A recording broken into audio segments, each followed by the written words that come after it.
കോട്ടയത്ത് തിരുവഞ്ചൂരിനടുത്ത് പാറമ്പുഴയിൽ 3 അംഗ കുടുംബം കൊല്ലപ്പെട്ടു. മൃതദേഹങ്ങൾ കണ്ടെത്തിയത് ആസിഡ് ഒഴിച്ച ശേഷം കഴുത്ത് അറുത്ത നിലയിലാണ്. മോഷണ ശ്രമത്തിനിടെ ഉണ്ടായ കൊലയാണെന്ന് സംശയം. കൂടുതൽ വിവരങ്ങളുമായി ടി.പി. പ്രശാന്ത് ചേരുന്നു. പ്രശാന്ത്, കൊലപാതകം ആണ് എന്ന് തന്നെയാണോ പോലീസിന്റെ നിഗമനം? അങ്ങനെയെങ്കിൽ എന്തായിരുന്നു കാരണം? അതുമായി ബന്ധപ്പെട്ട എന്തെങ്കിലും സൂചനകൾ ഇപ്പോൾ മണിക്കൂറുകൾ കഴിഞ്ഞിരിക്കുന്നു, എന്തെങ്കിലും സൂചനകൾ പോലീസ് നൽകുന്നുണ്ടോ?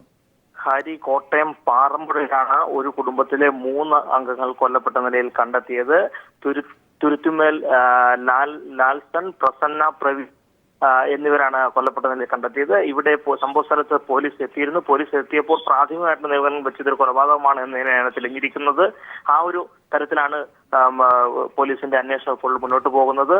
വീടിന് സമീപത്ത് തന്നെ ഒരു ഡ്രൈ ക്ലീനിങ് സെന്റർ ഇവർ നടത്തിയിരുന്നു. ഇവിടെ ഒരു അന്യ സംസ്ഥാന തൊഴിലാളി കൂടി ഇവിടെ ജോലി എടുത്തിരുന്നതാണ്. ഈ അന്യ സംസ്ഥാന തൊഴിലാളിയും പ്രവീണും തമ്മിൽ എന്തോ തർക്കമുണ്ടായതായും ഇത് കേട്ട് ചെന്നതാണ് അച്ഛനും അമ്മയും, അതായത് ലാൽസനും പ്രസന്നയും എന്നാണ് പറയപ്പെടുന്നത്. എന്തായാലും അതിദാരുണമായ രീതിയിലാണ് ഇവരെ കൊലപ്പെടുത്തിയിരിക്കുന്നത്. മുഖത്ത് ആസിഡ് ഒഴിച്ച ശേഷം കഴുത്ത് അറുക്കുകയും പിന്നീട് കാലിൽ ഇലക്ട്രിക് വയർ ഘടിപ്പിച്ച് ഷോക്ക് നൽകുകയും ചെയ്താണ്. അത്തരത്തിൽ ആണ് ഒരു കൊലപാതകം നടന്നിട്ടുള്ളത്. ഈ അന്യസംസ്ഥാന തൊഴിലാളി ഇതിനു ശേഷം ഇവിടെ നിന്ന് കാണാതായിട്ടുണ്ട്. ഇപ്പൊ പോലീസ് എന്തായാലും സംഭവ സ്ഥലത്തെത്തി മറ്റു നടപടികളെല്ലാം തന്നെ തുടങ്ങിക്കഴിഞ്ഞു. ഡോഗ് സ്ക്വാഡും പരിസരത്ത് എത്തിയിട്ടുണ്ട്. അത് സംബന്ധിച്ച പരിശോധനകളെല്ലാം തന്നെ നടക്കുകയാണ്. സംഭവസ്ഥലം കോട്ടയം SP ദിനേശ് സന്ദർശിച്ചു. അദ്ദേഹവും മറ്റ് പോലീസ് ഉദ്യോഗസ്ഥരും എല്ലാം തന്നെ ഇത് സംബന്ധിച്ചുള്ള കാര്യങ്ങളെ കുറിച്ചെല്ലാം തന്നെ ചർച്ച ചെയ്തുകൊണ്ടിരിക്കുകയാണ്.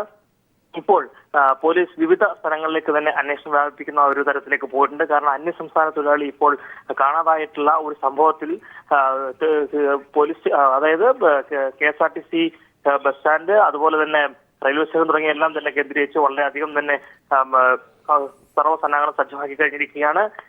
ഇപ്പോൾ അല്പസമയത്തിനകം തന്നെ നടപടികളെല്ലാം പൂർത്തിയാക്കിയ ശേഷം മൃതദേഹം കോട്ടയം മെഡിക്കൽ കോളേജിലേക്ക് പോസ്റ്റ്മോർട്ടത്തിനെ കൊണ്ടുപോകും.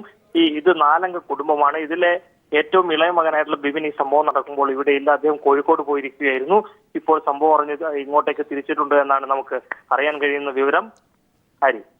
കോട്ടയത്ത് തിരുവഞ്ചൂരിനടുത്ത് പാറമ്പുഴയിൽ 3 അംഗ കുടുംബം കൊല്ലപ്പെട്ടു. വിവരങ്ങൾ നൽകുകയായിരുന്നു ടി.പി. പ്രശാന്ത് കോട്ടയത്ത് നിന്നും.